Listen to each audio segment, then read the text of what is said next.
George Whitefield, o pregador ao ar livre, 1714-1770. Mais de 100 mil homens e mulheres rodeavam o pregador, há mais de 200 anos, em Cambuslang, Escócia. As palavras do sermão, vivificadas pelo Espírito Santo, ouviam-se distintamente em todas as partes que formavam esse mar humano. É-nos difícil fazer uma ideia do vulto da multidão de 10 mil penitentes que responderam ao apelo para se entregarem ao Salvador. Esses acontecimentos servem-nos como um dos poucos exemplos do cumprimento das palavras de Jesus. Na verdade vos digo que aquele que crê em mim também fará as obras que eu faço, e as fará maiores do que estas, porque vou para meu Pai. João, capítulo 14, versículo 12, grifo do autor. Havia como um fogo ardente encerrado nos ossos deste pregador, George Whitefield. Ardia nele um zelo santo de ver todas as pessoas libertas da escravidão do pecado.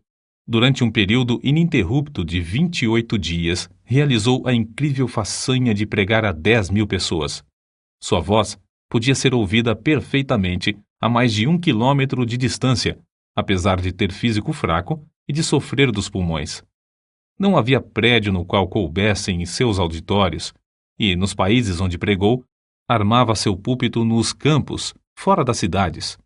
Whitefield merece o título de Príncipe dos Pregadores ao ar livre, porque pregava em média 10 vezes por semana, e isso fez durante um período de 34 anos, em grande parte sob o teto construído por Deus, os céus. A vida de George Whitefield foi um milagre. Nasceu em uma taberna de bebidas alcoólicas. Antes de completar 3 anos, seu pai faleceu. Sua mãe casou-se novamente, e a George foi permitido continuar os estudos na escola.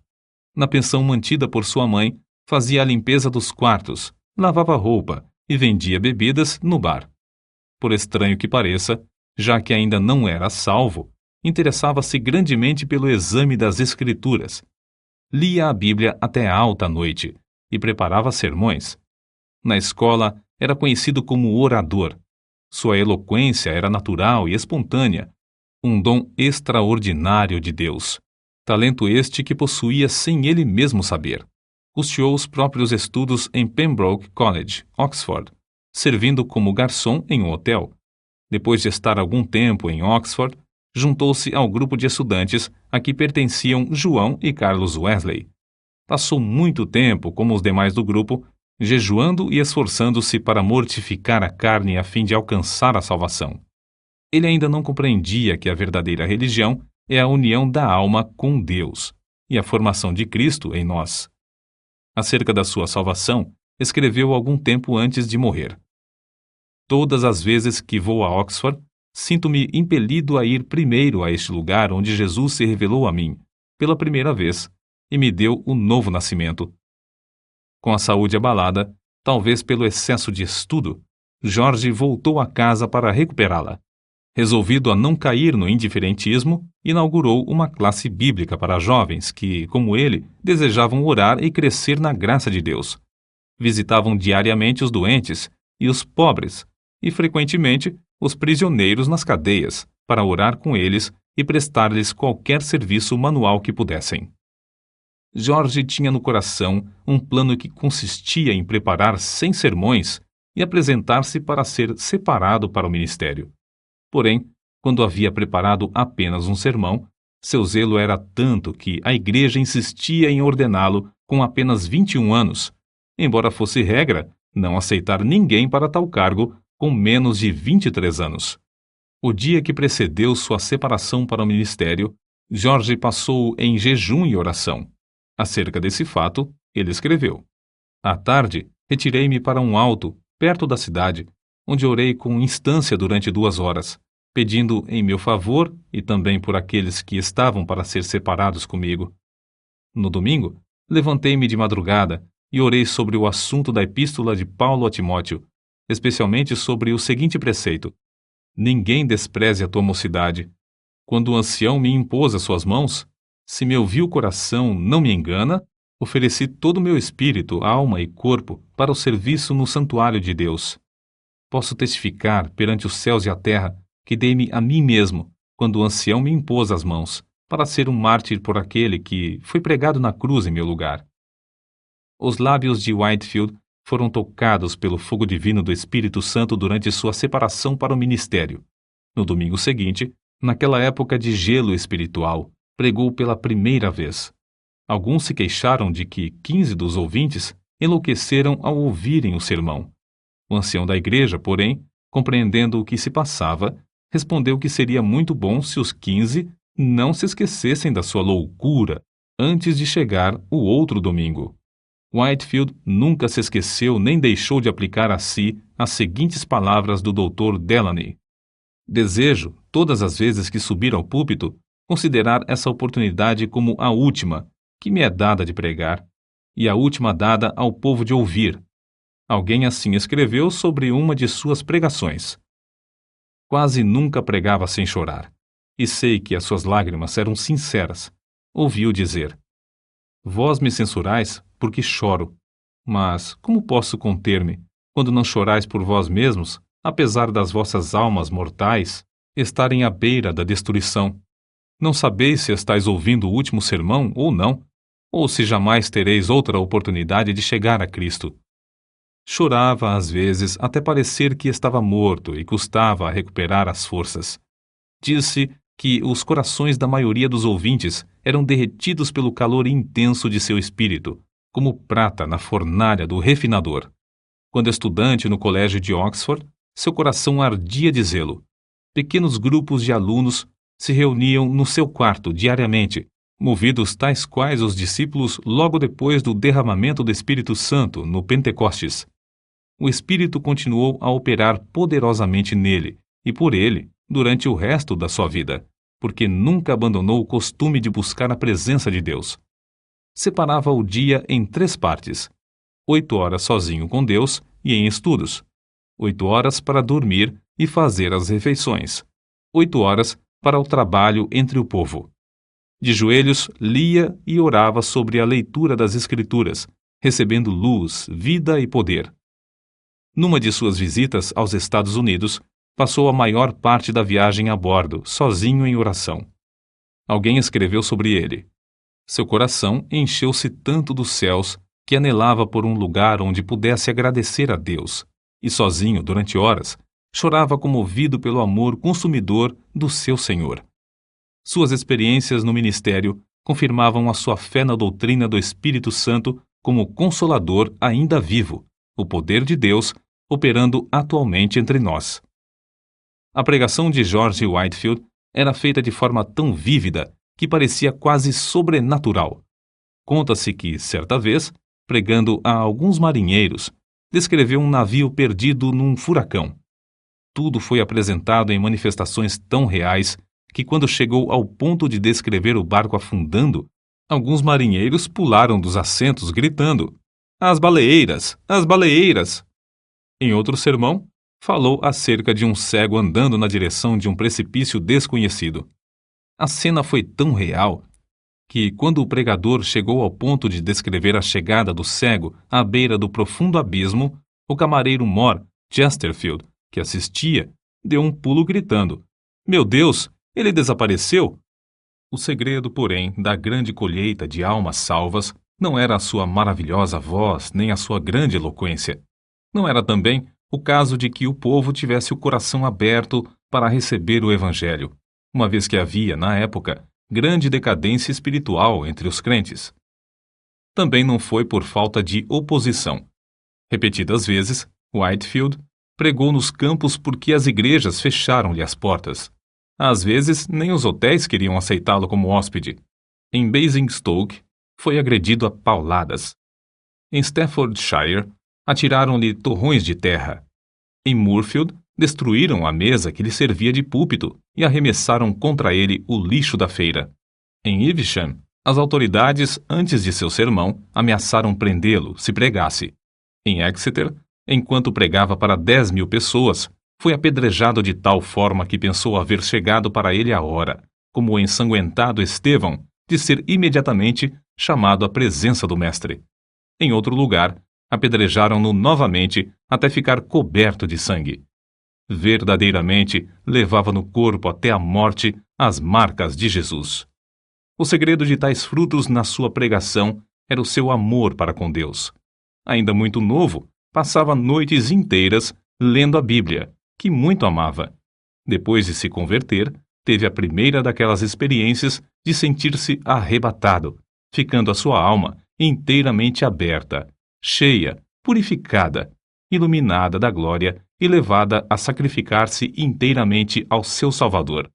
Desde então, nunca mais foi indiferente em servir a Deus, mas regozijava-se no alvo de trabalhar de toda a sua alma e de todas as suas forças, e de todo o seu entendimento. Só achava interesse nos cultos, tanto é que escreveu para sua mãe dizendo que nunca mais voltaria ao seu emprego. Consagrou a vida completamente a Cristo, e a manifestação exterior daquela vida nunca excedia a sua realidade interior. Portanto, nunca mostrou cansaço, nem diminuiu a marcha durante o resto de sua vida. Apesar de tudo, ele escreveu: "A minha alma era seca como o deserto. Sentia-me como encerrado dentro de uma armadura de ferro. Não podia ajoelhar-me sem estar tomado de grandes soluços e orava até ficar molhado de suor. Só Deus sabe quantas noites fiquei prostrado de cama, gemendo por causa do que sentia e ordenando, em nome de Jesus, que Satanás se apartasse de mim. Outras vezes, passei dias e semanas inteiras prostrados em terra, suplicando para ser liberto dos pensamentos diabólicos que me distraíam. Interesse próprio, rebelião, orgulho e inveja me atormentavam, um após outro, até que resolvi vencê-los ou morrer. Lutei até Deus me conceder vitória sobre eles." George Whitefield considerava-se um peregrino errante no mundo, procurando almas. Nasceu, criou-se e diplomou-se na Inglaterra. Atravessou o Atlântico 13 vezes. Visitou a Escócia 14 vezes. Foi ao país de Gales várias vezes. Visitou uma vez a Holanda. Passou 4 meses em Portugal. Nas Bermudas, ganhou muitas almas para Cristo, como nos demais lugares onde trabalhou. Acerca do que sentiu em uma das viagens à colônia da Geórgia, Whitefield escreveu: "Foram-me concedidas manifestações extraordinárias do alto. Cedo de manhã, ao meio-dia, ao anoitecer e à meia-noite, de fato durante o dia inteiro, o amado Jesus me visitava para renovar-me o coração. Se certas árvores perto de Stonehouse pudessem falar, contariam acerca da doce comunhão que eu e algumas almas amadas desfrutamos ali com Deus, sempre bendito. Às vezes, quando de passeio, a minha alma fazia tais incursões pelas regiões celestes, a qual parecia pronta a abandonar o corpo. Outras vezes, sentia-me tão vencido pela grandeza da majestade infinita de Deus que me prostrava em terra e entregava-lhe a alma, como um papel em branco para ele escrever nela o que desejasse. De uma noite nunca me esquecerei. Relampejava excessivamente. Eu pregara a muitas pessoas e algumas ficaram receosas de voltar a casa. Senti-me dirigido a acompanhá-las e aproveitar o ensejo para as animar a se prepararem para a vinda do Filho do Homem. Oh, que gozo senti na minha alma, depois de voltar enquanto alguns se levantavam das suas camas, assombrados pelos relâmpagos que andavam pelo chão e brilhavam de uma parte do céu até a outra. Eu, com mais um irmão, ficamos no campo adorando, orando, exultando ao nosso Deus e desejando a revelação de Jesus dos céus, uma chama de fogo. Como se pode esperar outra coisa a não ser que as multidões a quem Whitefield pregava fossem levadas a buscar a mesma presença? Na sua biografia, há um grande número de exemplos que bem ilustram tal fato. Oh, quantas lágrimas foram derramadas com forte clamor pelo amor do querido Senhor Jesus! Alguns desmaiavam e, quando recobravam as forças, ouviam e desmaiavam de novo. Outros gritavam como quem sente a ânsia da morte. E depois de findar o último discurso, eu mesmo senti-me tão vencido pelo amor de Deus que quase fiquei sem vida. Contudo, por fim, revivi. E depois de me alimentar um pouco, estava fortalecido bastante para viajar cerca de 30 quilômetros até Nottingham. No caminho, a alma alegrou-se cantando hinos. Chegamos quase à meia-noite. Depois de nos entregarmos a Deus em oração, deitamo-nos e descansamos na proteção do querido Senhor Jesus. Ó Senhor, jamais existiu amor como o teu. No dia seguinte, em Fog's Manor, a concorrência aos cultos foi tão grande como em Nottingham. O povo ficou tão quebrantado que, por todos os lados, vi pessoas banhadas em lágrimas. A palavra era mais cortante que espada de dois gumes, e os gritos e gemidos alcançavam o coração mais endurecido. Alguns tinham semblantes pálidos como a palidez de morte, outros torciam as mãos, cheios de angústia. Ainda outros foram prostrados ao chão, ao passo que outros caíam e eram aparados nos braços de amigos. A maior parte do povo levantava os olhos para os céus, clamando e pedindo a misericórdia de Deus. Eu, enquanto os contemplava, só podia pensar em uma coisa: o grande dia. Pareciam pessoas acordadas pela última trombeta, saindo dos seus túmulos para o juízo. O poder da presença divina nos acompanhou até Basking Ridge, onde os arrependidos choravam e os salvos oravam lado a lado. O indiferentismo de muitos transformou-se em assombro, e o assombro, depois, em grande alegria. Alcançou indivíduos das mais diversas classes, idades e tipos de conduta.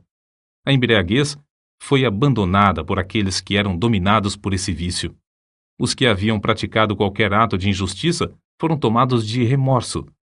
Os que tinham furtado foram constrangidos a fazer restituição. Os vingativos pediram perdão. Os pastores ficaram ligados ao seu povo por um vínculo mais forte de compaixão. O culto familiar foi iniciado nos lares. Os homens foram levados a estudar a palavra de Deus e a ter comunhão com o Pai nos céus. Mas não foram somente nos países populosos que o povo afluiu para ouvi-lo. Nos Estados Unidos, quando eram ainda um país novo, ajuntaram-se grandes multidões dos que moravam longe uns dos outros nas florestas. O famoso Benjamin Franklin, no seu jornal, assim noticiou essas reuniões. Quinta-feira, o reverendo Whitefield partiu de nossa cidade acompanhado de 150 pessoas a cavalo, com destino a Chester, onde pregou a 7.000 ouvintes, mais ou menos. Sexta-feira, pregou 2 vezes em Williamstown, a quase 5.000. No sábado, em Newcastle, pregou a cerca de 2.500. E na tarde do mesmo dia, em Christiana Bridge, pregou a quase 3.000. No domingo, em White Clay Creek, pregou 2 vezes, descansando uma meia hora entre os sermões, a 8.000 pessoas, das quais cerca de 3.000 tinha vindo a cavalo. Choveu a maior parte do tempo, porém, todos se conservaram em pé, ao ar livre. Como Deus estendeu a sua mão para operar prodígios por meio de seu servo, vê-se no seguinte relato. Num estrado perante a multidão, depois de alguns momentos de oração em silêncio, Whitefield anunciou de maneira solene o texto. É ordenado aos homens que morram uma só vez, e depois disto vem o juízo. Depois de curto silêncio, ouviu-se um grito de horror, vindo de um lugar entre a multidão. Um pregador presente foi até o local da ocorrência para saber o que tinha acontecido. Logo voltou e disse: Irmão Whitefield, estamos entre os mortos e os que estão morrendo. Uma alma imortal foi chamada à eternidade. O anjo da destruição está passando sobre o auditório. Clame em alta voz e não cesse. Então, foi anunciado ao povo que um dentre a multidão havia morrido. Whitefield leu a segunda vez o mesmo texto. É ordenado aos homens que morram uma só vez. Do local onde a senhora Huntington estava em pé, veio outro grito agudo.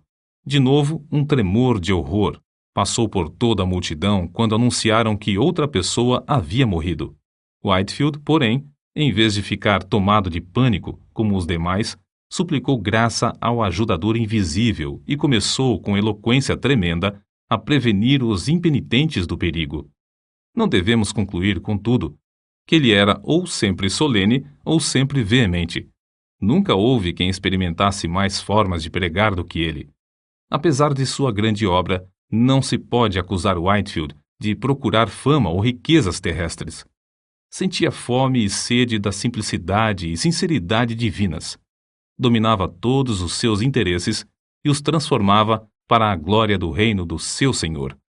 Não ajuntou ao redor de si os seus convertidos para formar outra denominação, como alguns esperavam. Não, apenas dava todo o seu ser, mas queria mais línguas, mais corpos, mais almas a usar para o Senhor Jesus. A maior parte de suas viagens à América do Norte foram feitas em prol do orfanato que fundara na colônia da Geórgia. Vivia na pobreza e esforçava-se para granjear o necessário para o orfanato. Amava os órfãos ternamente, escrevendo-lhes cartas e dirigindo-se a cada um pelo nome. Para muitas dessas crianças, ele era o único pai, o único meio de elas terem o sustento. Fez uma grande parte da sua obra evangelística entre os órfãos e quase todos permaneceram crentes fiéis, sendo que um bom número deles tornaram-se ministros do Evangelho. Whitefield não era de físico robusto. Desde a mocidade, sofria quase constantemente, anelando, muitas vezes, partir e estar com Cristo.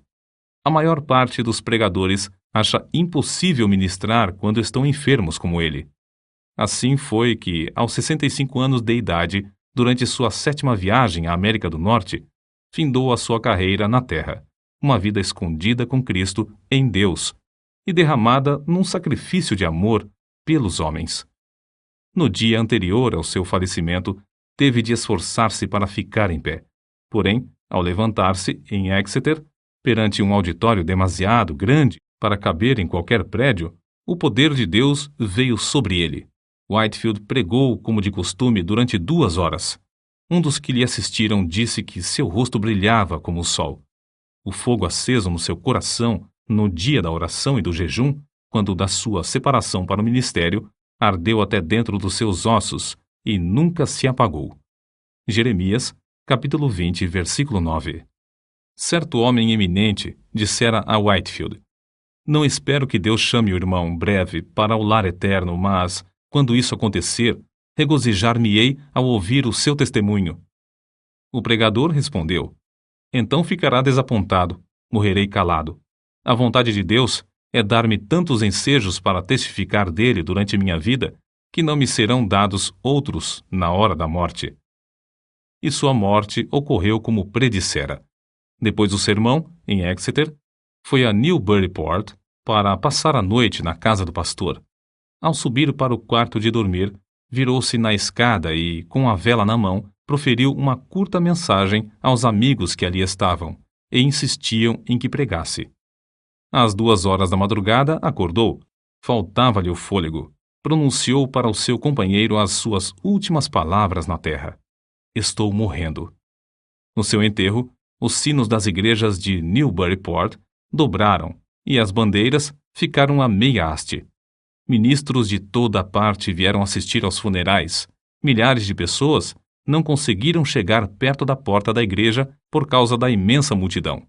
Conforme seu pedido, foi enterrado sob o púlpito da igreja. Se quisermos ter os mesmos frutos, ver milhares salvos, como George Whitefield os teve, temos de seguir o seu exemplo de oração e dedicação. Alguém pensa que é tarefa demais? Que diria George Whitefield agora, junto aos que levou a Cristo, se lhe fizéssemos essa pergunta?